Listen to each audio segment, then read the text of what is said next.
Live from our studios off the I-35 corridor, it's time once again for A Couple of Cold Ones with Corey and Carlisle. Very nice. You know, Renegade sounds just like you. I have no idea.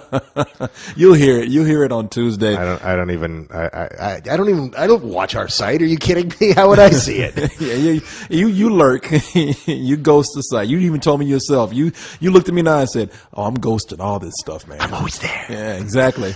You never know when I'm going to pop out. Go ninja, motherfucker. How you feeling, man? Because you were sick last week. I'm feeling better. It was literally just one of those things, and I was just like, fuck, I sound like shit. I can't do this, because it would be all night. Hey, Corey, you have what were you? I just had like this head thing. Oh, okay. And it was literally just one of those things where I was all stuffed up and nasally, and I guess it'd be more like this. Like, it's a couple of cold ones, like, Corey, and fuck off, you know. That would work. Yeah, that would really work. Well, I'm glad you're back, so people can quit asking what, because you came back for one, and everybody's like, "Oh, did he leave again?" I'm like, "Man, I'm not." No, I came back for we did like 2 or 3 of them, and then I was sick. I just said, you know what? I'm not going to answer.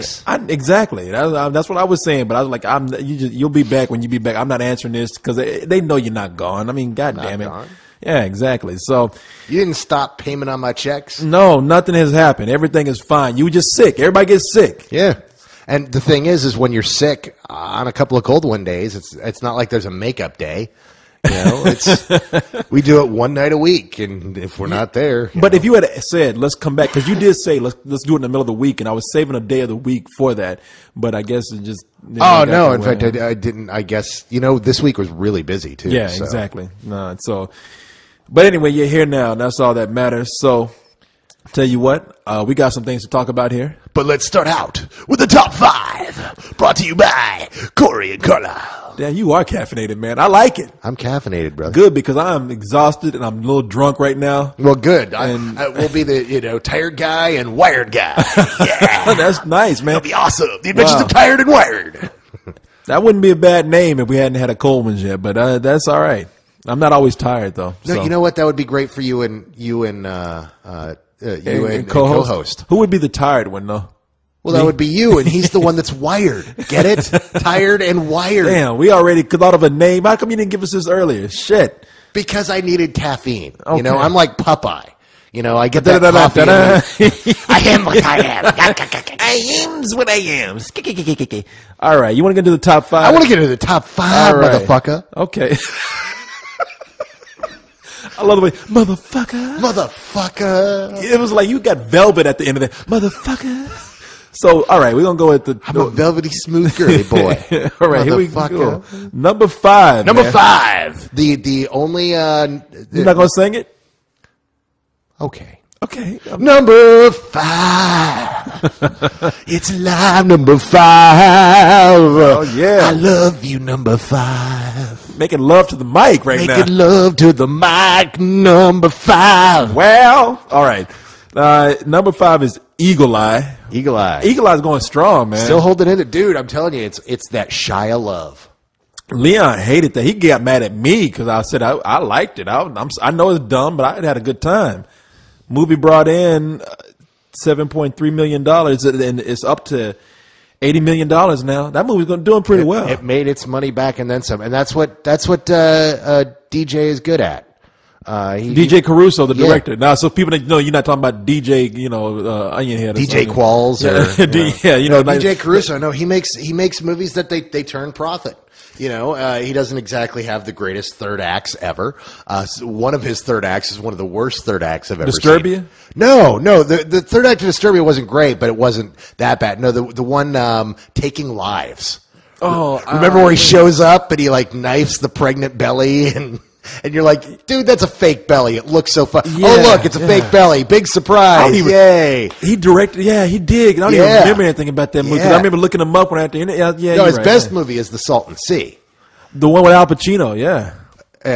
No. Wait a minute. Salton Sea? The Salton Sea. Oh, no. City by the Sea. No. Salton Sea is the one with Val Kilmer. Val Kilmer. Yeah, and I saw that on HBO, and that is actually a really kind of a badass movie. That's man. a great fucking movie. It's trippy. Yeah, but that's his love movie, and these are his big studio picks. Yeah, no, well, hey, But look. Spielberg is in love with the guy, and Spielberg's in love with Shia, so they're going to be working together. Well, I for tell a you long what, time. I like him just because of his work on The Shield. I saw the episodes that he directed, and great, man. No, he's really solid. He's Yeah. a good guy too.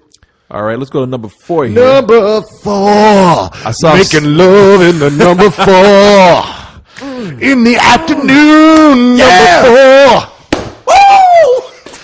4. Sorry, I'm fucked That's up all right good, man. now. Into number 4. I felt it though. Shit, you got soul coming out your asshole. Number 4. Now this is the surprise. Well, you know what? I saw Cyrus tonight, and I said, "Sir, I have to tip my hat off to you because I was well."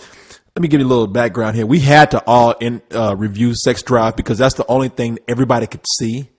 But he did send out an email. In his defense, he said, "You know something, guys? I said Sex Drive is probably going to make more money than W," and he said, "I really doubt that. W is going to make more money," and he was right. Sex Drive is like not even the top. It's like number 9.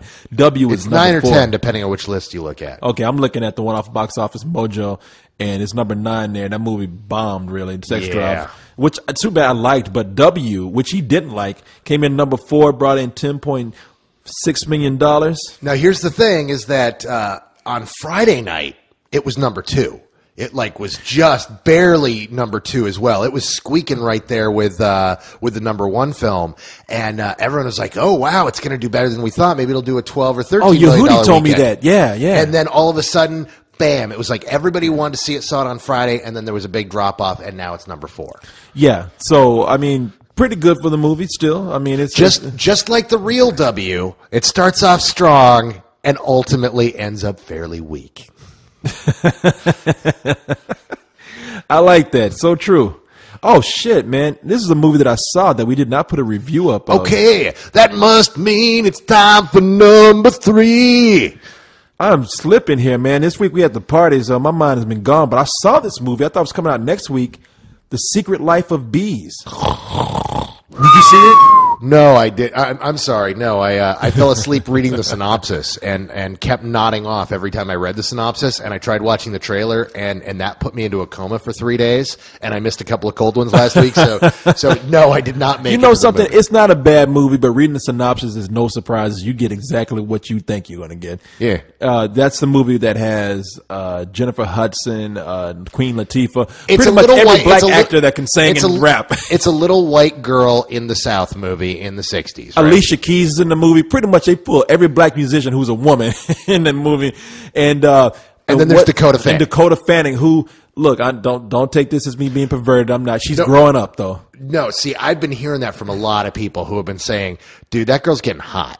And it's I like, did not say that. No, hold on. No, I'm saying I'm hearing it from other people. I have not seen her yet. I have not seen what people are talking about. But it's kind of like that whole, I'm getting that whole, like, Lily Sobieski and who was the other one that did that?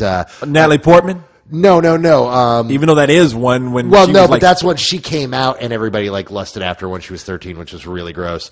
But no, Mary Jane Watson, Kirsten Dunst. Kirsten Dunst. Where she had that thing where she hit that age at about 13, 14, because she started out when she was really young. And then everyone was like, oh, wow, she's grown. Maybe she'll be hot. Well, I mean, Ed and Guy's going to say that when somebody starts growing breasts. I saw her in the movie, and I was just like, oh, Dakota Fanning. She's growing up. Canning? I'm sorry, Dakota.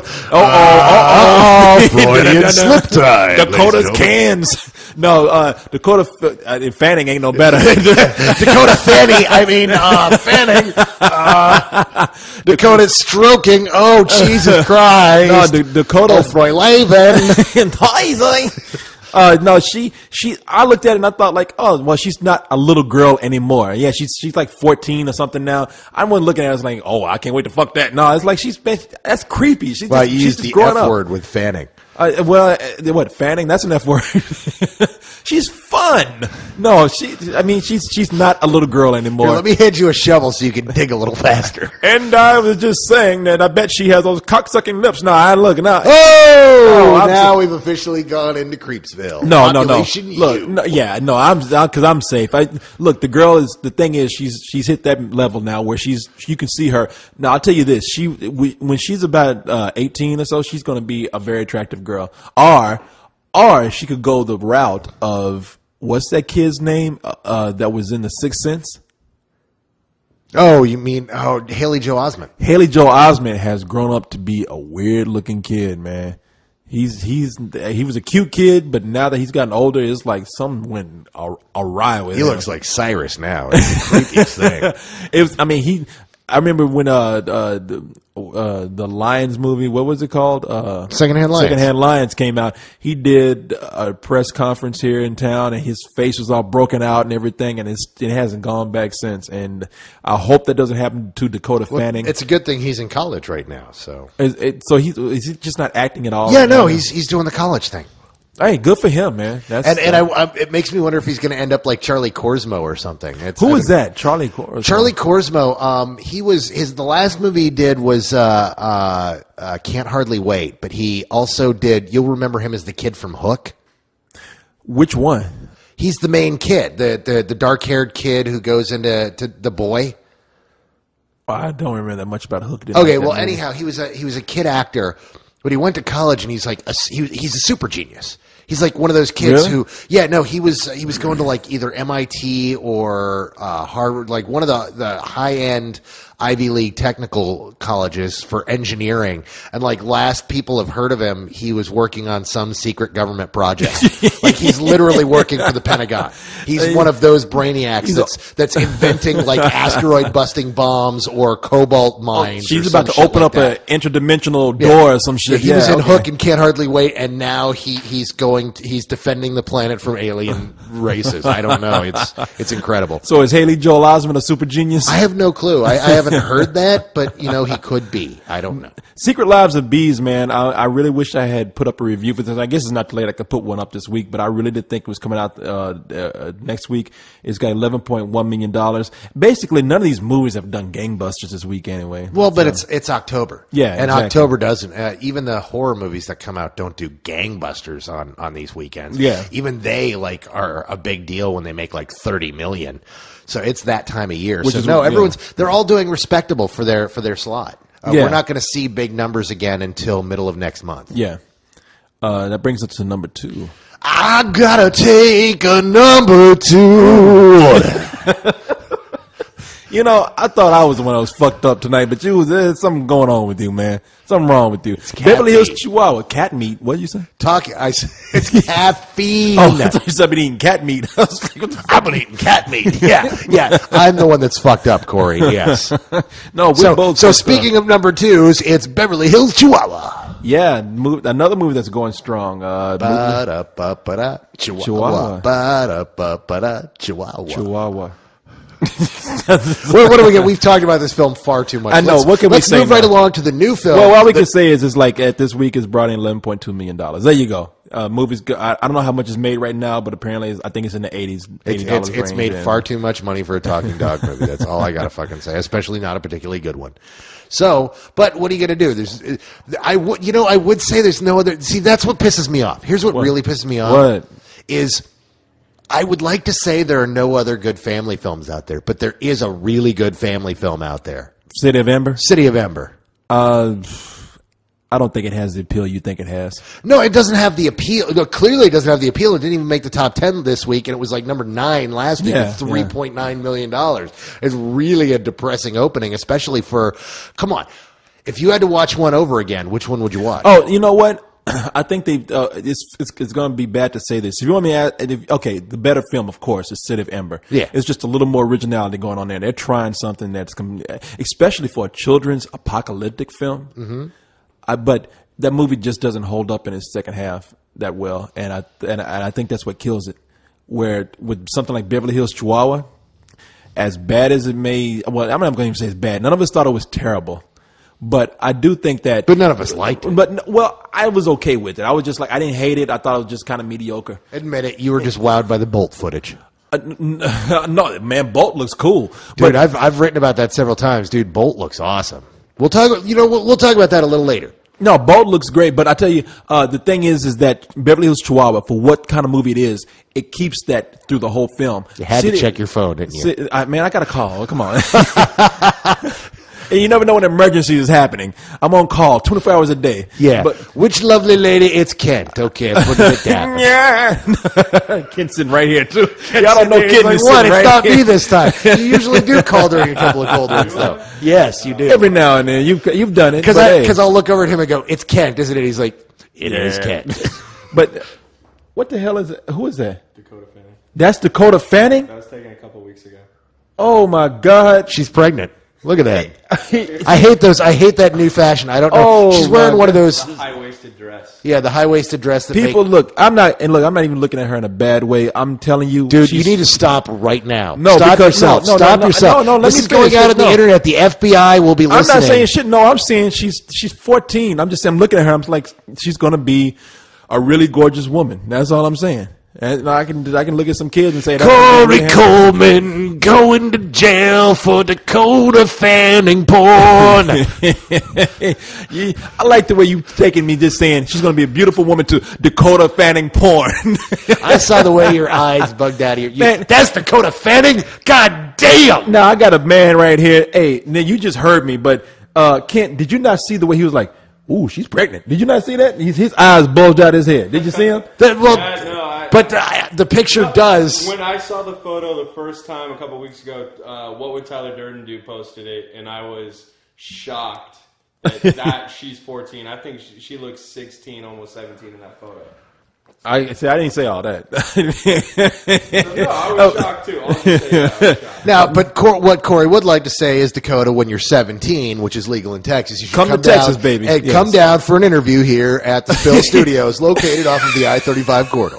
Now that I will say, because it is legal. It's totally here in legal. Texas. That's what's great. That's why we all live in Texas. 17 is legal. That's why I ain't going no goddamn where but here. Anyway, Or England, which I hear at 16. I've tested. No, I haven't done that. No, I haven't done that at all. No, look, back to what I was, something intelligible here. In the city of Amber, like I said, I think in Beverly Hills, Chihuahua. Back to kids' movies. Yeah. Ken had to totally derail that by bringing up. No, he showed me the picture. I was like, this came out of nowhere. I didn't do that. But yeah, city of Amber, I think it's uneven. Chihuahua is consistent. So I can see why Beverly Hills Chihuahua would be Beverly more Hills Chihuahua successful. is consistently crap, but City of Amber starts off good, but trails off. It's consistent for his audience or what they want to see. Its consistency had nothing to do with it bombing. Fox just didn't know how to market it. How do you have a children's film open that low on a weekend when the only competition is a month old? Well, for one thing, I really think that was a hard movie to market, and another, I think they saw that this movie is probably just not. It's okay, but it's not that great. I know you liked it a lot, and you know something. Like, I found the first half of City of Amber so compelling. I really loved the first half. They just didn't have any follow through with that second half that I really wanted there. But I thought the movie was good. I dug it. I love the whole Goonies vibe of it. Yeah, no, it's like I said, an apocalyptic movie for children. That's Post-apocalyptic, even. Post-apocalyptic. There you go. So that brings us to number one. Number one. I have to take a one with the one I love. That was a stretch and a half, motherfucking. I'm running out of caffeine. You broke it, man. You stretched it to the broke. I have to take a number one with the one I love. I was reaching. Oh, I'm flattered, man. But the number one movie is at $18 million is Max Payne, which is no surprise. Yeah, it's no surprise, but I haven't read a good review about that movie yet. There's not one. No, and you know what? I knew it was going to be number one, but it is shit-y.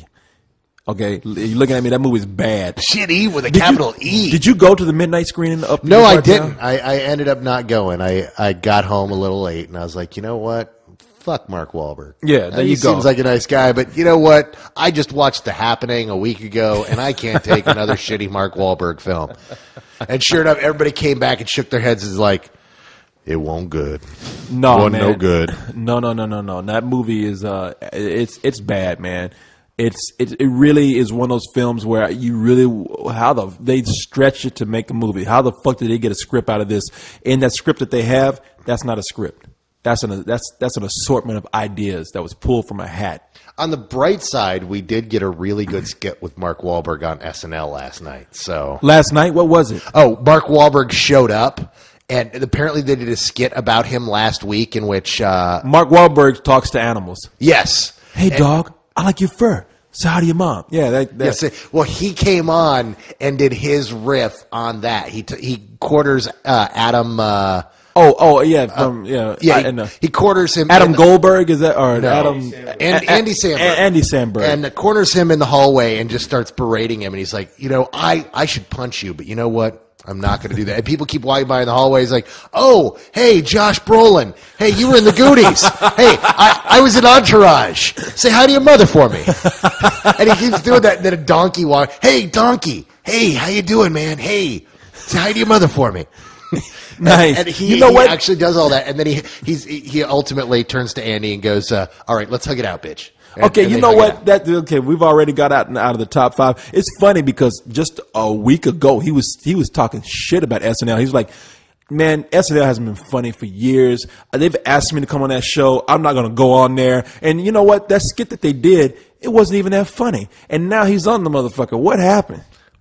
Maybe maybe somebody talked to him and said, dude, you need to chill the fuck out. Maybe he was really upset at the time, or maybe he just said, wait, you want me on the same episode with Sarah Palin? That's going to be the highest rated thing of the year. Was that this weekend? Was she on? Yeah, she was on, and it was the highest ratings they've gotten in a long time. Oh yeah, no, they've been on a roll with this whole political thing, man. The whole presidential candidacy. I mean, it's like, yeah, the elections, that's brought them up out of the gutter, man. Because Saturday Night Live hasn't been funny for a long time. No, see, everybody has been saying that since the second season.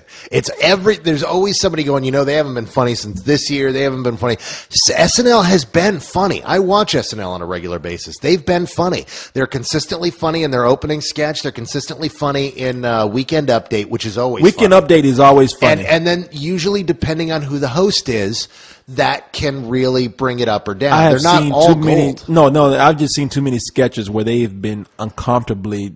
But that's been no ending to them at all. But that's been since the first season. You go back and watch that first season, and you find those sketches are there too. There's hours and hours of unfunny Garrett Morris sketches. That's why we all do the same Garrett Morris impression. Oh yeah, no, so much of it wasn't funny. That was the first season. After that, they got better, and even with that original cast, they got so much better. Well, they did, but it's had its ups and downs. They had one bad season when they had their current cast. Well, right now they're doing I still say the elections have given them great material, but they had that one season where they had Charles Rocket on, where it was a terrible season.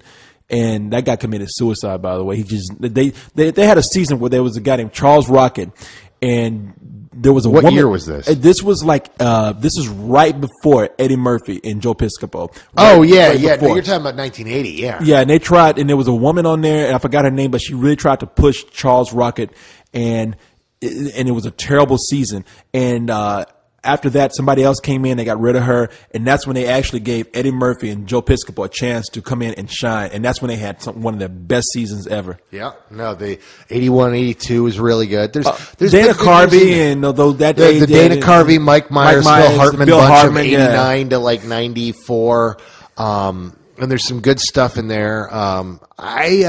And some people really like the late 90s with Will Ferrell and that group. Those were some of those were there funny. There were some good ones in there. I love that they had the whole thing with Will Ferrell, who did that guy who was, I forgot, he had like a television extra show where he was doing astronomy or something. Oh, how you doing, Jacobo? Do you remember that sketch? I do vaguely. I'm sorry, Will Ferrell was great on Saturday Night Live. I thought he was funny, but I really dig what they've been doing for the last 2-3 years, especially when they had the big culling when they went from 16 to 10 about a year and a half ago. That I was curious who was going to survive, but really they did cut a lot of the fat out of. And that's a good thing. Yeah, it's just that they went from 2 black cast members to 1.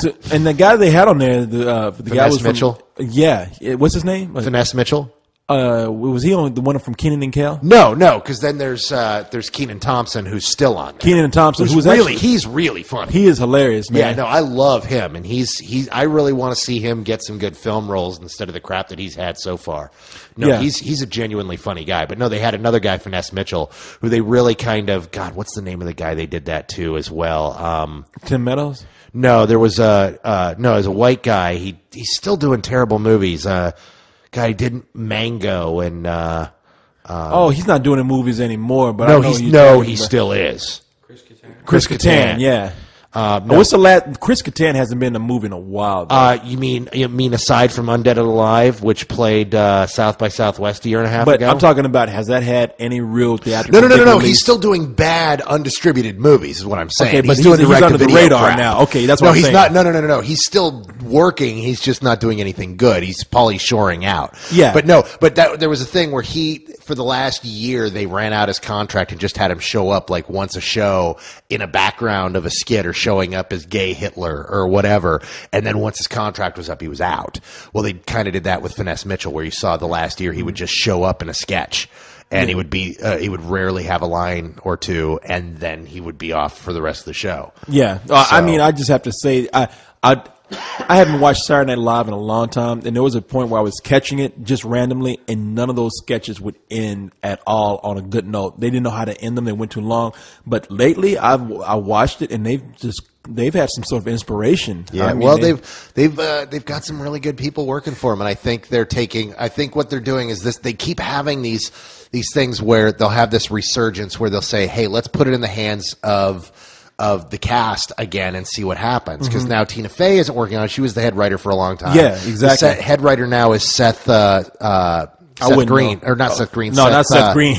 Seth Meyers.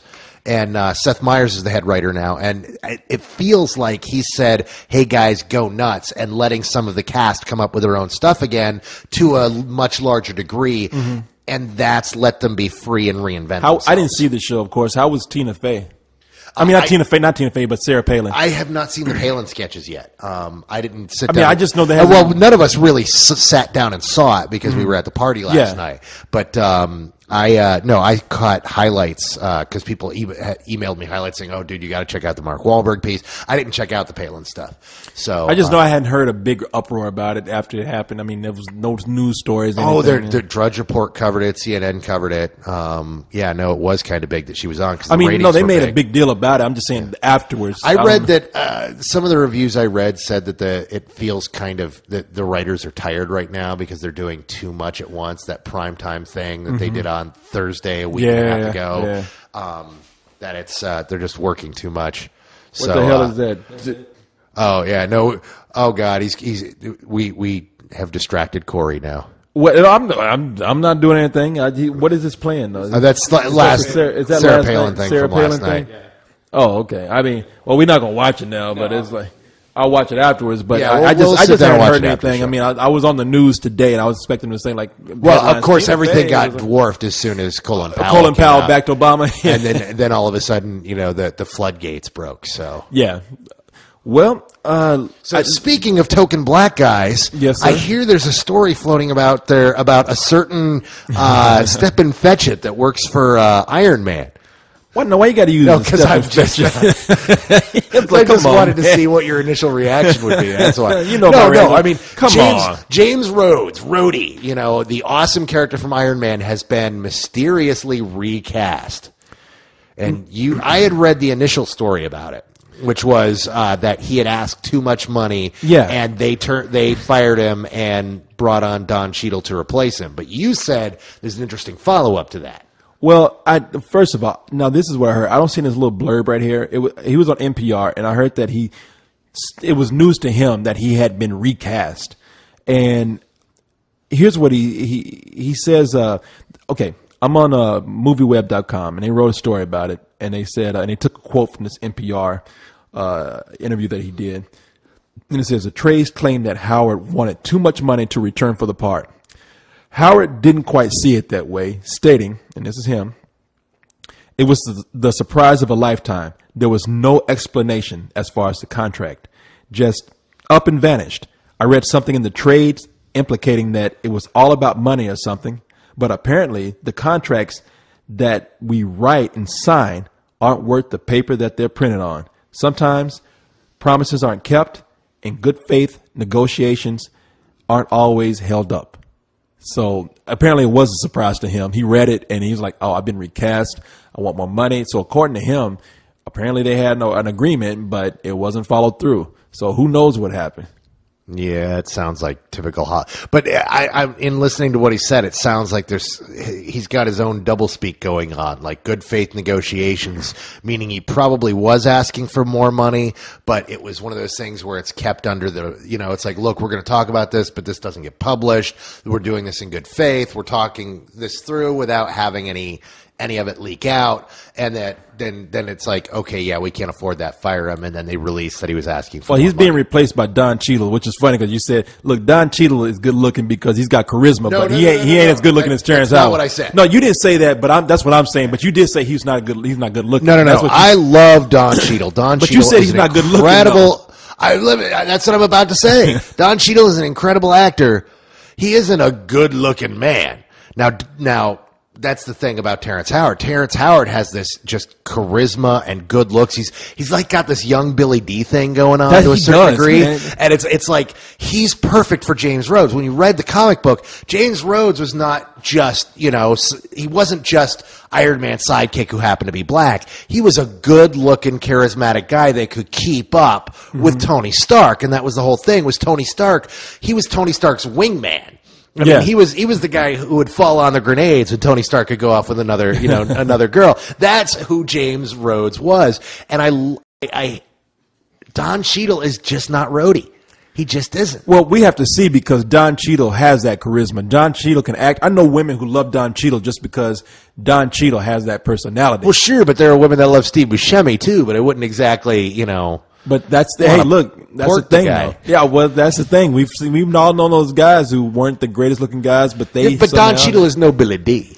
No, he's not. But he's Don Cheadle, man. I know women who love Don Cheadle. Just think of me as a little bit of Billy D in everyone. That's the only time in your life you're ever going to hear somebody quote the movie Woo.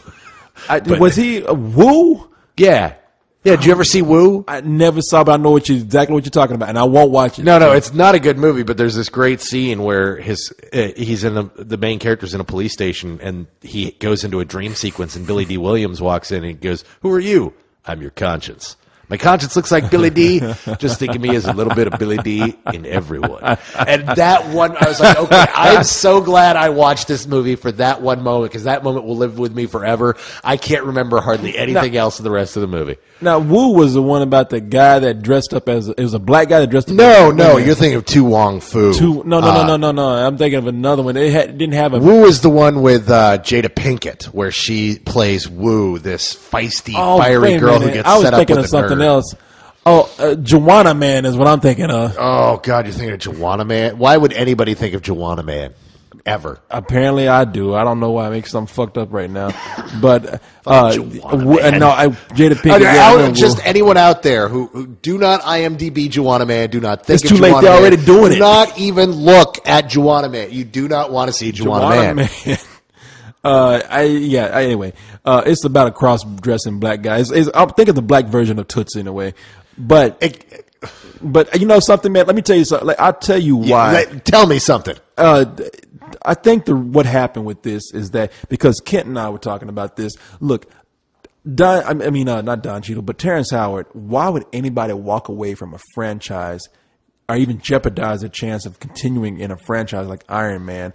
I think something really did happen that he didn't know about. I don't know why they would have got rid of him, but I don't think he would have fucked it up for himself. No, I think the thing is here's how it happens, because this stuff happens all the time. This happens with big franchises where, hell, look, it happened with The Matrix, for Christ's sake. The guy who played Tank was supposed to, not Tank, the other guy. It was Tank and someone else. It was Tank. Dozer was the older brother who Oh, it was? Okay. So Tank, he was supposed to be in the sequel, and he asked for more money. He's like, look, this is a huge hit. I want my piece. I don't want to get, a small salary for this. I want a substantial chunk of money. And they said, here's your walking papers. We're going to replace you. And they did.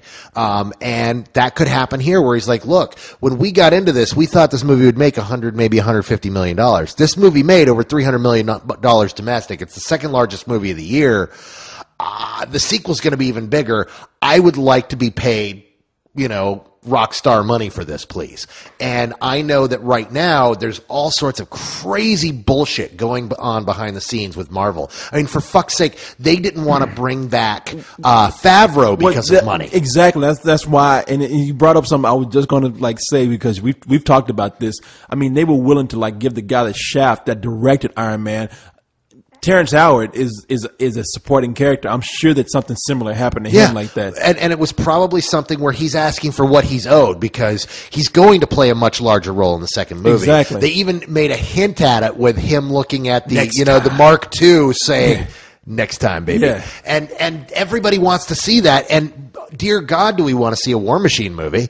And they want to run one. If any chance to have a spin-off. Because getting someone like Robert Downey Jr., they're going to be able to get him once every 2-3 years, but you can get someone like Terrence Howard to do an Iron Man movie and then turn around and do a War Machine movie right afterwards because he knows that's what's going to propel him into the stratosphere. Yeah. So I really honestly think this is some stupid backwater Marvel bullshit that's fucking Howard. And see, on this. The thing is, Terrence Howard didn't have the power that Jon Favreau had. I mean, Jon Favreau was somebody that everybody knows that he needs to be back. Well, but even Favreau, the power he had came from the internet. That came from Harry writing a piece saying, "Marvel, pull your head out of your ass and give him the money he wants." And there hasn't been that kind of outcry. Personally, I think there should because he was so great as Rhodes. Yeah. I was watching this movie just again last night. I was watching it just because. And here I am watching it. I'm like, God, he's fucking good. No, he's so very good in this movie. And I was watching the deleted scenes on there, and so glad they took out a lot of the deleted material. A lot of the deleted materials really, it's like, wow, I can't believe they shot this. But there's a whole scene where Rhodes saves him, saves Iron Man, and I was just kind of like, wow, that's terrible, but man, Howard pulls it off when he's allowed to talk during that scene. So. No, I really am. I'm sad that they don't get Terrence Howard back. He was so good, and plus. Look, we're not talking about a Katie Holmes situation here where everybody wanted her replaced. Everybody loved Terrence Howard in that movie. And I really do think that there was just some kind of – I trust him. I say, hey, they probably screwed him on a contract somewhere and nothing held up. I mean, really – but how are they going to explain the transformation that he fell into a vat of acid and walked out Don Cheadle? No, he stood out in the sun too long, got a real good tan. He's dark. I remember you being much lighter in the last film. It's like they took the blackest motherfucker out there and decided to replace him. I'm just like, come on, man. Y'all couldn't get Will Smith to do it at least? No, actually, you know who I was just thinking. At this point, it's God, what is his name? He played Kingpin, Michael Clark Duncan. Oh, hey, what was Michael Clark Duncan busy? Could we not find somebody a little further away from Terrence Howard? That would just be too crazy right there. We not only we took the blackest guy, but he's way bigger than Terrence Howard. Hey, Tony. Wait, who the hell are you? I'm Warhammer. I just want a wee bit of pickle with my Iron Man suit. No, but yeah, no, I agree with you. I didn't want to hurt the children. I mean, at this point, they might as well, man. Oh. God damn. But hey, Terrence Howard. I mean, not aware, but Don Cheadle's a name. I'm curious to see what they do. I'm disappointed that they got to change the character, but hey. We'll see what happens. And as somebody like Marvel, I'm sure that they could just change the details in the contract. And if they want to do it, no one can really fight it. The thing is they have to be very careful right now. They're acting like they're the 800-pound gorilla, and they've seen what happens before when they act too big for their britches and start going willy-nilly. They don't have a lot of great properties that do really well, and they don't have a great track record of making great films. They've made a couple good ones, and they really are on the right track finally. They've got some great stuff going, and they don't need to be fucking around. Yeah, I agree. That's all I can say is they don't need to be screwing around with this because they really do They do have it. I just say, hey, if you want to fuck up after the Avengers, because the stuff that's coming out about the Avengers sounds cool. Hulk as the main, well, everybody says villain, but come on, well, Hulk is just a force to be reckoned with. I mean, he's not really, he's the opposition. I But won't that's really the say the thing villain. is he's the villain of the first 6 issues of the Ultimates, yeah. and that was so great the way they did that. But even then, he's not evil. He's just he's a force of nature. Yeah. Well, he's Banner's id is, he's just Banner's unchecked id. I mean, I'd love it if they could do the straight, Ultimate storyline, everything except the Hulk kill Freddie Prinze Jr. Oh yeah, no, they won't. That was no. You say they won't, but they've done stupid shit in the before. Book, you know how you see Sam Jackson. I'm telling the people, how you see Sam Jackson as what's his name in the book? Nick Fury. Nick Fury, yeah. And really, Sam Jackson is the second best Nick Fury ever, second only to David Hasselhoff, who is the single greatest Nick Fury ever put on film. Yeah, they did a Nick Fury of S.H.I.E.L.D. movie with David Hasselhoff. Just put it out on DVD, apparently. It was a TV movie. They're capturing on the Zeitgeist. Marvel tried to stop it, and they couldn't. Yeah. David Hasselhoff as Nick Fury, Agent of S.H.I.E.L.D. I want to watch that DVD. You know what? You need to watch it back to back with Captain America is what you need to do. The movie Captain America? Yeah, I've seen the movie Captain. No, but you got to watch it back because they're that same kind of movie. Oh, really? Oh, yeah. Okay, maybe I don't want to watch it then. This is worse than Captain America, I think. Like, the best of that whole cheesy knockoff when the rights were all over the place is the Fantastic Four movie. Oh, well, I was about to say it's not as bad as the Fantastic Four movie. The Captain America movie, not as bad as Fantastic Four. I like the Fantastic Four. Roger Corman's Fantastic Four, dude. That movie got bad. Yeah, it's bad, but they got Sue and Richard right.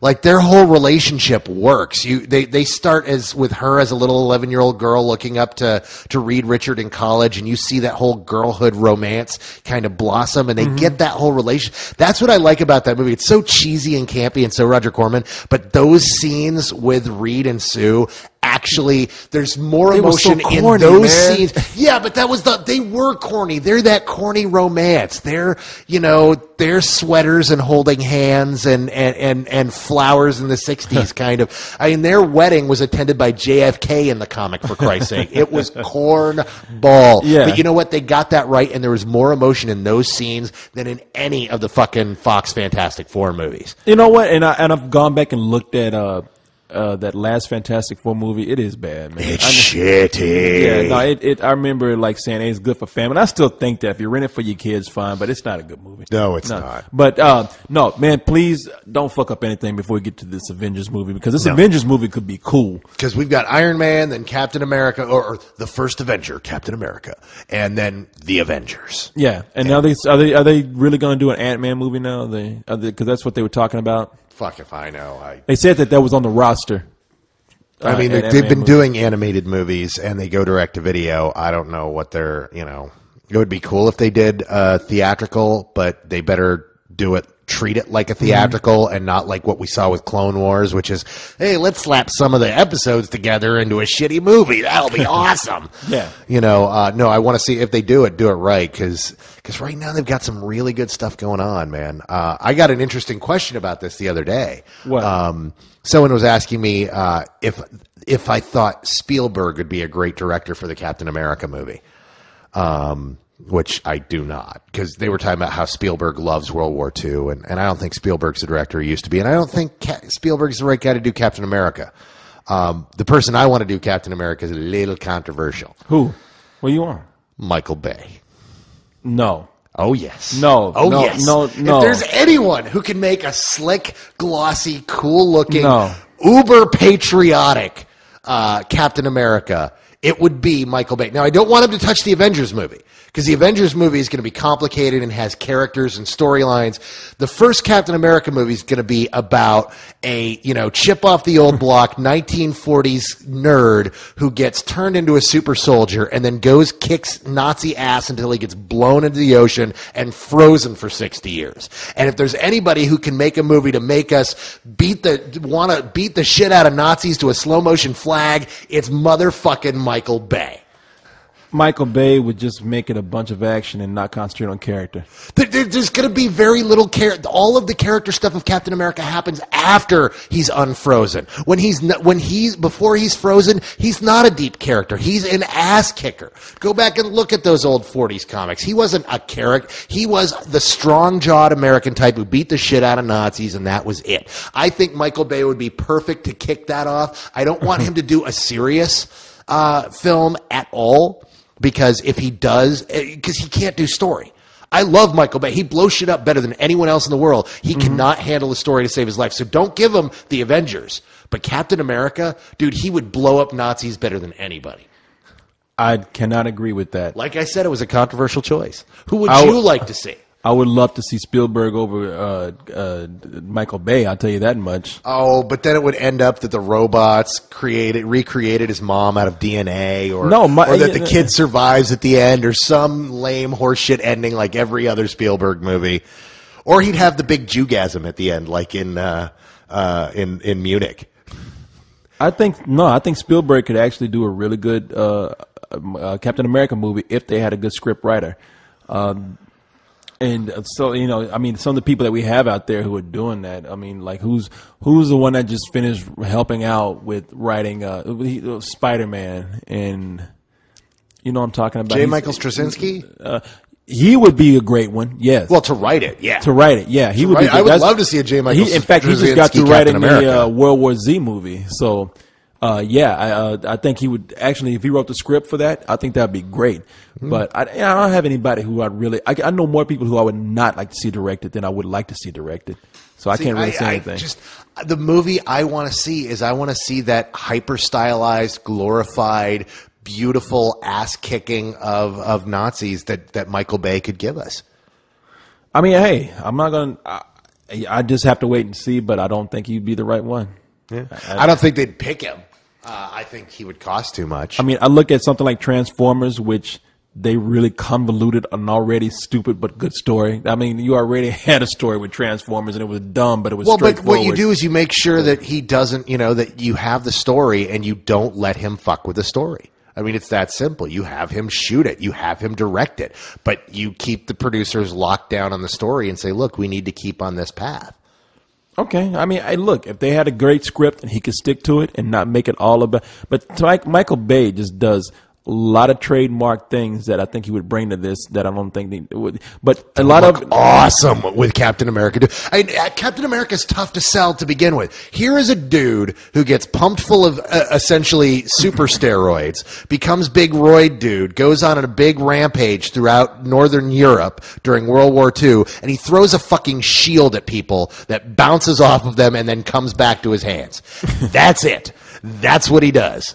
I would, something. I would like to see somebody younger actually direct Captain America. Somebody who's really good, really young right now. Somebody who probably hasn't even directed a big budget movie yet, but knows the material a little bit better. Someone that we never would expect. Like, would anybody had ever thought Jon Favreau would actually do as well with Iron Man as he did? I was telling you that for like 3 years in advance. No, look, I didn't. And I was, because I was singing, because I saw Zathura, and I saw Maid, and I saw Elf, and saw his progression to that point. So, no, But a lot of people didn't. But a lot of people thought, like, Elf, we're going to get the guy from Elf to do this. The guy from Zathura. I mean, I think we need somebody like that. Somebody who has talent but hasn't done a bunch of these big bangs, special effects type movies. I think we need somebody who's like wants that and it's going to do well with Gil Keenan might be a good choice for that. I agree with that. I think giving him Captain America, he would bring, he's the guy who just did City of Ember and of course did Monster House. He could probably capture that whole childhood hero kind of aspect of Captain America and kind of looking at Captain America through a child's eyes and then seeing him forced in the next movie to confront, a world that is just not his. Yeah, no, I agree with that. I saw somebody. I would pick someone who out of left field and say, let's talk about it. Let's see what your ideas are, and then see if they would be a good fit. Let's get Spike Lee so then we could seed the World War II with black people. No, hell no. Because apparently there were much more black people in World War II than Clint Eastwood would have us believe. Actually, I heard Spike Lee's comment on that, and I understand where he's coming from, but I still no Captain America for him. Here, I'm going to tell you. Spike Lee's Captain America. Captain. Yeah, Captain America. My choice. Oh, God. Yeah, I don't Martin know. Campbell from the Zorro movies. Casino Royale. After I saw Casino Royale. You know what? Kent's saying he wants Martin Campbell, and Martin Campbell's good for James Bond. He's not good for. I don't see him doing Captain America. He's had too many bad movies. He's had good ones, but he's had too many bad ones. Look at that IMDb profile, and you'll find a couple in there where you'll wince. I'm looking. There's a movie that just came out, or it's about to come out. Ryan Johnson, guy who did The Brothers Bloom. Oh no, yeah, I know Ryan. Yeah. That is somebody that I would say, you know what, you got a good visual direction, you got a good energy. Let's go ahead and take it and see what Did you see Brothers Bloom? Yeah. Oh, I didn't know you saw it. Yeah. Yeah, no, Brothers Bloom is a great film. I dug the hell out of it. Although Ryan is not the guy to do Captain America. Why not? Because he's one of those guys who's doing his own stuff. And he really is in his own head creating all these great original things. And I don't want to take him away from him doing his stuff to doing someone else's And that's thing. exactly why I would choose someone like that. I would choose someone who has great ideas, great visuals, who is not thinking too hard about comic books. You bring them in fresh, and then they say, you know what? I can actually do what you want me to do with this, but I can also bring my own vision to this, too. I also don't know if he's ready to do action or not, because in either of his films he hasn't really done action, and that's what you need for the Captain America film. Has to be an action movie, because the Avengers movie is the one that's going to be more of a character piece with action. But the Captain America movie can't be talking, and that's what Ryan Johnson does best. And the reason talking. I'll tell you why, though, the reason I'm looking at this, we had somebody who did things that we never would have thought would have worked with comic book movies, such as with Batman. What's the director's name? Oh, see, again, you're going to mention somebody that I had called out of left field years before that I wanted to see him do a Batman movie. But it's the same kind of thing. Somebody who did something outside of the genre. He made really great detective movies, and then when he was given the greatest detective of all time, we knew he was going to kick ass. But see, that's what I'm saying. It's got Ryan Johnson. I'm looking at like the last movie that he did. He would be great for a period piece. He did this movie, The Brothers Bloom, where he did an amalgamation of different styles from different periods. Even though it's set in the present, a lot of that played like a slapstick 30s film, and not slapstick over the top, but he was able to capture the feeling of a certain period. And I think that he would do well for something like Captain America. And don't get me wrong, I think Ryan is a genius. He's I love Brick. I love Brothers Bloom. And then, he also did Brick. Yeah. And Brick, let me tell you something. There was one shot in Brick which made me say, I would love to see this guy do an action film. For people who haven't seen Brick, it's a film noir movie that takes place in high school. I think it's a great film. A lot of people say, I don't get it, but if you're in the right mindset, it makes sense. There's a scene where Joseph Gordon-Levitt, he was the hero, the protagonist in the movie. He's after one of the bullies of the school who is a henchman for the bad guy. And there's a scene where this bully punches Joseph Gordon-Levitt in the face, and the shot is incredible. And they did this when they had really no huge budget. No. And I'm looking at this guy's visual style, and I'm thinking, anyone with that kind of eye, they can do action. What's interesting is Ryan Johnson is a member of this really kind of cool little clique of filmmakers who they all went to college together, and they're all best friends, and they all go and work on each other's films. You've met one of them here in town, Kevin Ford. Yeah. But Chris Sievertson, who directed I Know Who Killed Me and The Lost, he's one of them. And then, and you know, I hate it. I know. Oh no, I know you do. But I'm just mentioning him. But I don't think that I'm just saying they're all across the board. And then, of course, the other one is Lucky McKee, who did May, and then part of a film Red, and he did the Sick Girl episode of Masters of Horror. He also did a really good film called The Woods, which got the shaft and never got released in theaters and ended up on DVD. If you haven't seen The Woods, check it out. It's a cool witch ghost movie. But yeah, these 4 guys all kind of grew up together, and they're all making films, and they all kind of go back and forth helping each other out on their movies. And it's just a really cool dynamic to watch because literally one of Ryan was over in Europe shooting Brothers Bloom, and he called up Kevin and said, dude, I want you to do my EPK. And he flew out and shot all the making of footage. And then when Kevin went and shot something with Angela Bettis, Lucky McKee came down to shoot EPK, and he just stayed on set shooting the making of. And it's just they're this weird group that kind of feeds off each other's energies, and it's really interesting to watch. Yeah, no, hey, look, there's a lot of directors out there that we can only know what they'd be capable of, but I don't want to take somebody who's we typically think of and say, like Michael Bay, even Spielberg, I know big action directors, DJ Caruso. Name somebody who's big. I want somebody who's not. I want DJ Caruso to direct it with Shia LaBeouf starring as Captain America. No. Oh, no, but you know what would be awesome? What? If Shia LaBeouf played Steve Rogers before he got injected.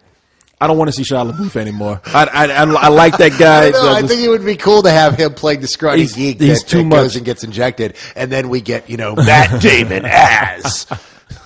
No, it'd be interesting, but that's a good idea. Who do you want to see as Captain America? I want to see?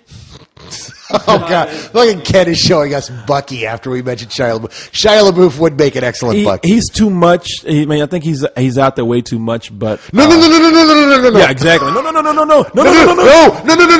Captain, no, Captain America, no. Is us doing our Shia LaBeouf impression here. No, I tell you who I'd like to see it be a Captain America. The guy who just played Two-Face. Aaron really? Aaron, he's a little man, old. He's got the chin, he's got the blonde hair, he's got the eyes. You know who I want to see? Ryan Reynolds. No. Ryan Reynolds. Too sassy, man. Way too smart ass. We talked about this, he'd make a great Flash. Well, they wanted him for Flash, yeah. He would make a good Flash. He's too smart, Alec, man. We need somebody who we believe is just straight blonde boy, patriotic as Captain America. Well, it's called acting. Yeah, but we need somebody who can bring that image to it too. Who can bring that? Look, we have seen too much of Ryan Reynolds be the smartass, and we need somebody who doesn't bring that kind of image to it. I think what Ryan Reynolds needs is to kind of step back. There's somebody I'd really like to see, but he's too old. And that's and now I'm going to blank on his name. He was Captain Mal from Firefly. Oh, he would be. Why can I not think of his name? Is he the lead guy in Firefly, the captain of the ship? Yeah. Yes. If they dyed his hair blonde, he would be great. Yeah, no, why am I... God, I can't remember his name either. Yeah, and Cyrus is sitting there going... Nathan Fillion. Yeah, it's Nathan Fillion, asshole. That's we just need a guy to be our reference guy. We need to hire a permanent reference guy. Well, there you go. Kent, you ain't leaving, man. But I hate jumping in, but his performance as Captain Hammer... convinced me of that. Yeah, he can play. Oh yeah, he was Captain Hammer in Dr. Horrible's sing-along blog, and he's fucking. If Corey, you have not seen this is a Joss Whedon thing. Captain Horrible's sing-along blog. It is fucking hilarious. It is just an hour long. It's in 3 parts, and it's so. I've seen a little bit of it with Doogie Howser going down the street singing as Dr. Horrible. Yeah. But Nathan Fillion plays the superhero called Captain Hammer, and the hammer. It's not my fist. And he just showed me a picture. Just so you know, the hammer is my penis. And it's actual dialogue. It's fucking funny. He plays this dumb shit superhero. No, I'd love to.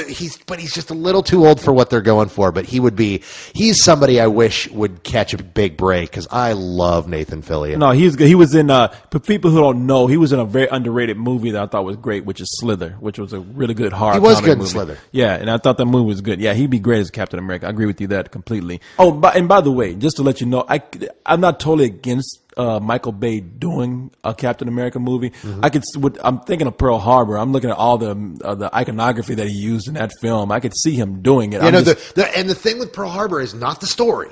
Because the story fucking sucks. It's terrible. It's that 40 minutes in the middle where it's just the attack on Pearl Harbor that is just so fucking awesome. But even in those little bits, there was some stupid things like the bomb that fell on the guy peeling potatoes and shit. It's like that's how it happened. I mean, really. Yeah, exactly. That was the guy peeling potatoes. Like, hey, what is this? Boom! Yeah. French fries everywhere. No, I could look. I'm not against it. I just like to see somebody else do it. That's all. Cool. I mean, but it's all good. But like I said, it's controversial. I know there's going to be a lot of people who are going to call me a moron in the comment section. And it's just I'm throwing it out there. Think about it. Let it percolate. Some of you are going to go, yeah, that would be cool. But just keep in mind, I don't want Michael Bay to start doing superhero movies. It's this one in particular. Okay. So, and I don't think people have to get crazy for that. I mean, there's certain things that he does well that would work in a Captain America movie. I mean, I'm just being fair here. Yeah. The Captain America movie is going to be it has to be a very singular black and white movie where Americans are good and Nazis are bad. There can't be any of this gray area stuff like we've had in other superhero movies as of late. No, it's Captain America is very clear cut. He's very slow flag waving in the background. He is very rah rah America. Well, nobody wants to see some shit where Nazis are made sympathetic anyway. I mean, who doesn't hate a Nazi? I remember I talked to one person who said she didn't like Saving Private Ryan because she's like, Nazis are people too. I was like, oh my God, never mind. Nazis were not people. We know this. It's scientific fact. Look it up. It's in the books. Okay, so the idea that you had that I thought was actually pretty great was for the next party. Now, it was only suggested earlier before we did this podcast that someone said, hey, let's have a big barbecue and let's try something different out in the park somewhere and get some kegs let's show some stuff on a big screen or something and make some barbecue. But then you said, you know something? We should have people come to town and have a showing at the Alamo Draft House. Yeah, you can rent out the screen of the Alamo Draft House. We should, or set something up with Tim. See if any of the people that some of the members have connections with have movies coming out at a certain time, and see if we can set up an early screening of a film. And then if people are going to come into town, don't just come into town to have a beer with us. Come into town and watch a movie with us, and then we can all sit around and get drunk afterwards talking. And then we can go somewhere else afterwards. Yeah. No, I agree. So maybe we can do that. I'm throwing out ideas out there because we're thinking about having another one in August. So when all the college kids are out of school or like next August. Oh yeah, exactly. Are we still going to be around then? If we're around. If we're around, let's not bet the farm on the fact that we'll still be around next August. We can hope. I mean, hey, I'm saying things are going well right now. There's no reason to think we wouldn't be, but. Next August, we're planning on doing another party at a time when the college students can attend, and this might be a good idea. So, you just want the college girls there. Man, I had so many college people say, you pick this at a time when I have classes, tests, I can't get out of school. Yeah, it was in the middle of October. I mean, for fuck's sake, there was a big UT game. Exactly. Last night. I was like, wait, you're kidding me. We've got the party scheduled on an in-town UT game? No, you know what? They weren't supposed to have that game. But they rescheduled it because of the hurricane. So there was not. Yeah, but don't give me that because the hurricane happened long before you had made your decision to have this party. No, this game got rescheduled after I planned for the party. After I said the 18th, this game was supposed to happen this weekend. So I don't know when they decided on that, or maybe I wasn't keeping up with things, but I didn't know there was a game happening. The Missouri UT game was going to be big, and they weren't supposed to happen this particular weekend. So I'm telling you, that's the way it is. But anyway, look, we're planning ahead. Well, and I think that's a great idea you have. So people give us some feedback on what you think. Yeah, no, it would be cool. Let's show something. And if we don't do that, then let's see if we can. I know that Tim at the Alamo Draft House has tons of prints of old, Grindhouse era and drive-in era movies. Let's show like something classic and cool that we're always talking about. One of those old movies that we just love. Hey, I'm all for it, man. Yeah. So, there you have it. Some ideas for you to give us feedback on. So anyway, hey, we went over an hour tonight, so I guess it's time to go ahead and say good night. It's time to get the fuck out. So good night, everybody. Good night. See you.